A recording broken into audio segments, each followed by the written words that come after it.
Grateful English textbook ရဲ့ Unit 1 People Around Us ထဲမှာပါဝင်တဲ့ဝေါ်ဟာရစကားလုံးများရဲ့အသံတွက်နှင့်အဓိပ္ပာယ်ကိုမှန်မှန်ကန်ကန်ကိုသိရှိနိုင်စေဖို့အတွက်ပထမဦးဆုံးလူတို့၏ပုံသဏ္ဍာန်နှင့်အကျင့်စရိတ်ဆိုင်ရာဝေါ်ဟာရများကိုဆရာကမျှဝေပေးမှာဖြစ်ပါတယ်။နားထောင်ပြီးလိုက်ဆိုလေ့ကျင့်ပါ Appearance ရုပ်ဆင်းတွင်ပြင် Build ကိုခန္ဓာတည်ဆောက်ပုံ Cheerful ရွှင်မြူးသောပျော်ရွှင်သော Clever တော်သောလိမ္မာသော Curly ကောက်သော Friendly ဖော်ရွေသော Hair စပင် Happy ပျော်ရွှင်သော Hardworking ကြိုးစားလုပ်ကိုင်သော Height အရက်အမြင့် Helpful အထောက်အကူပြုသော Personality ပင်ကိုယ်စရိုက် Plump ဝါသောဖိုင်သော Quiet တိတ်ဆိတ်သော Short အရပ်ပုသောတိုးသော Slim ပိန်သောတွဲလျရသော Straight ဖြောင့်စင်းသော Tall အရက်ရှည်သောဆက်လက်ပြီးအထွေထွေဝေါ်ဟာရများကိုမျှဝေပေးမှာဖြစ်ပါတယ်။နောက်ကနေလိုက်ဆိုလေ့ကျင့်နိုင်ပါတယ်။ All အားလုံး Always အမြဲတမ်း Answer ဖြေသည်အဖြေ Ask မေးသည် Best အကောင်းဆုံး Black အနက်ရောင် Blouse အမျိုးသမီးဝတ်အင်္ကျီ Blue အပြာရောင် Brother အကိုမောင်ညီ Brown အညိုရောင် Children ကလေးများ Choose ရွေးချယ်သည် Cinema ရုပ်ရှင်ရုံ Class အတန်း Clothes အဝတ်အစား Color အရောင် Complete ဖြည့်စွက်သည် Correct မှန်ကန်သော Dark မဲမှန်သော Dear ချစ်လာစွာသော Describe ဖော်ပြသည် Description ဖော်ပြချက် Dialogue စကားပြောကန် Draw ပုံဆွဲသည် Family မိသားစု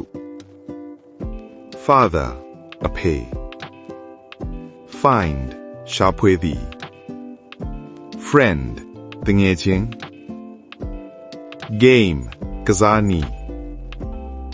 Go သွားသည် Good ကောင်းသော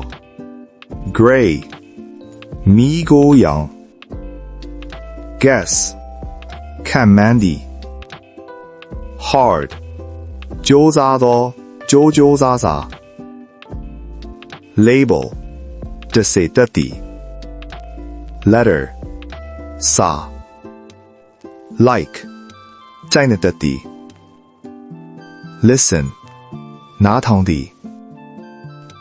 Little သေးငယ်သော Long ရှည်သော Look ကြည့်သည် Love ချစ်သည် Match တွဲသည် လိုက်ဖက်သည် Members အဖွဲ့ဝင်များ Neighbor အိမ်နီးနားချင်း New အသစ် Nice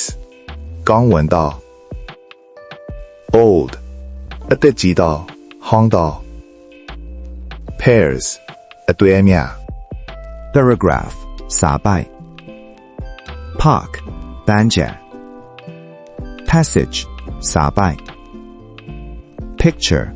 ပုံ Pink ပန်းရောင် play ကစားသည် point ညွှန်ပြသည် practice လေ့ကျင့်သည် read ဖတ်သည် red အနီရောင် repeat ထပ်ပြောသည် sister အမညီမ skirt skirt someone တစ်စုံတစ်ယောက် student ကျောင်းသားကျောင်းသူ study လေ့လာသည် style ပုံစံ table ဇယား talk စကားပြောသည် tell ပြောပြသည် think ထင်သည်စဉ်းစားသည် together အတူတူ two လဲပဲ t-shirt t-shirt type အမျိုးအစား unscramble ပြန်စီသည် use အသုံးပြုသည် wear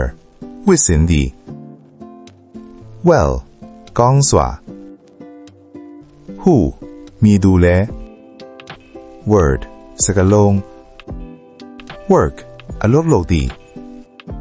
write ရေးသည် yourself